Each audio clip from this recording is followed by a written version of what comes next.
Salut à tous et bienvenue sur la chaîne de GamerTech.fr. On se retrouve aujourd'hui avec un nouveau test d'un clavier destiné au gaming. C'est un modèle mécanique de chez Cooler Masters, le Master Keys Pro M en version RGB. Il s'agit d'un modèle compact mais qui ne propose néanmoins pas une configuration TKL, puisqu'ici ce ne sera pas le pavé numérique qui va disparaître, mais toutes les touches comprises entre la touche entrée et le pavé numérique justement. Une configuration donc assez atypique qui viendra se placer entre le modèle L qui propose lui une configuration complète et le modèle S qui lui propose une configuration TKL classique. Le clavier est proposé aux alentours des 150 € dans sa version RGB, mais il est également disponible dans une version avec éclairage blanc uniquement aux alentours des 110 €. À l'intérieur de la boîte, on retrouvera le clavier en lui-même. Il est accompagné d'un câble amovible d'environ 2 mètres, d'une petite pince permettant de retirer facilement les keycaps et de les remplacer, ainsi que d'un petit manuel d'utilisation.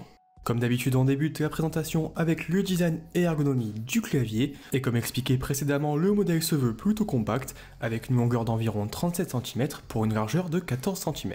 L'ensemble affiche un poids d'environ 1 kg sans le câble et présente une construction majoritairement en plastique mais qui se voudra particulièrement robuste grâce à une plaque métallique insérée à l'intérieur du châssis.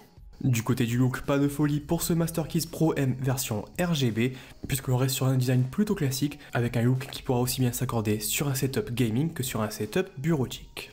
Au niveau des touches, le constructeur fait également dans du classique, puisque les keycaps n'auront pas cet aspect flottant que l'on retrouvait sur de nombreux claviers récemment présentés sur la chaîne. On notera néanmoins la présence d'une plaque blanche positionnée sous les touches, ce qui permettra d'avoir une meilleure diffusion du rétroéclairage. À l'arrière du clavier, on retrouvera 4 patins en caoutchouc qui permettent d'apporter une bonne stabilité au clavier. On aura également la présence de 2 petits pieds rétractables qui permettront de surélever le clavier, tout en gardant une bonne stabilité puisque ces 2 pieds sont également équipés de patins en caoutchouc. Toujours sur l'arrière du clavier, on retrouve également un connecteur micro USB permettant justement de connecter le Master Keys Pro M. On aura également 3 petites rigoles qui permettront d'améliorer son câble management et ça c'est plutôt un bon point. On en vient maintenant à la configuration atypique de ce clavier puisque comme expliqué dans l'introduction, toutes les touches positionnées entre la touche entrée et le pavé numérique sont ici supprimées. Elles restent néanmoins accessibles puisqu'elles seront positionnées en tant qu'action secondaire sur les touches du pavé numérique. Il suffira donc de désactiver le verrouillage numérique pour retrouver ses flèches directionnelles, les touches supprimées, fin, début, page haut, page bas ou encore arrêt de défilement, etc., etc. Évidemment, cette configuration demandera un petit temps d'adaptation, mais si vous êtes à la recherche d'un clavier à la fois compact et disposant d'un pavé numérique, c'est probablement le compromis idéal. Notez également qu'en plus des actions dédoublées sur le pavé numérique, on aura également des contrôles multimédia sur les touches 4, 5, 6, 7, 8 et 9 qui pourront permettre de passer d'une piste à l'autre ou encore d'ajuster le volume sonore en combinaison avec la touche FN. Le clavier dispose également d'autres raccourcis pouvant être activés via la touche FN, notamment avec les touches 1, 2, 3 et 4 qui permettront de naviguer à la volée entre 4 profils différents. Depuis les touches F1 à F4, on aura tout ce qui concerne le rétro-éclairage, donc sans passer par le moindre logiciel, il sera possible de modifier les illuminations. Donc avec les touches F1, F2 ou F3, on pourra modifier les couleurs et avec la touche F4, on pourra passer d'un effet à l'autre. Depuis les touches F5 à F8, on pourra gérer tout ce qui concerne la répétition des touches. Donc concrètement, si on se met en vitesse x8 et qu'on appuie sur la touche effacer pendant 1 seconde, ça effacera directement une ligne complète par exemple. Enfin, depuis les touches F9 à F12, on pourra activer le mode gaming pour désactiver certaines touches, enregistrer son éclairage RGB ou encore créer des macros à la volée. Encore une fois, on rappelle que toutes ces fonctionnalités se gèrent directement sans passer par le logiciel de Cooler Master, et ça c'est plutôt un bon point si vous n'avez pas forcément envie d'installer un logiciel supplémentaire sur votre ordinateur ou que vous avez l'habitude de jouer sur des PC différents. Le clavier de Cooler Master est néanmoins accompagné d'un petit logiciel téléchargeable gratuitement depuis le site du constructeur. Celui-ci n'apporte néanmoins pas grand chose au clavier puisqu'il permettra seulement de gérer 4 profils en choisissant un peu les effets de rétroéclairage et les différents coloris attribués. Donc par rapport à la concurrence, on regrette qu'il ne soit pas ici possible de modifier le mapping des différentes touches et ça c'est plutôt un bémol pour un clavier destiné au gaming.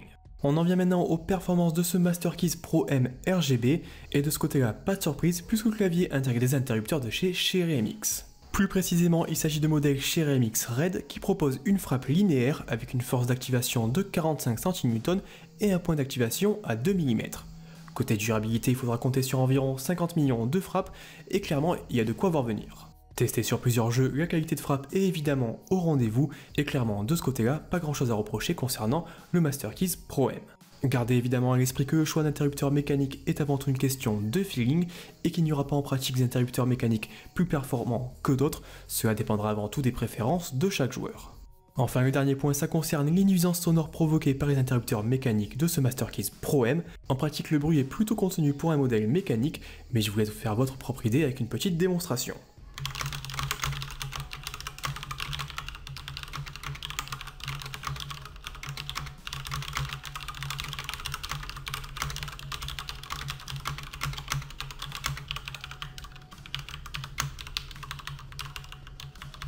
Voilà donc pour cette petite présentation rapide du Cooler Master Master Keys Pro M RGB, qui je le rappelle est proposé aux alentours des 150 €.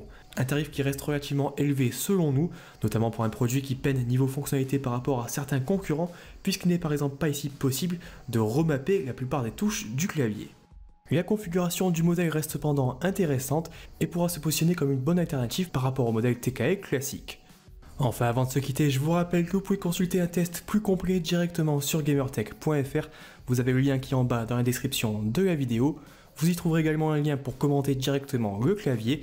Et si vous avez des questions, n'hésitez pas à les poster dans les commentaires.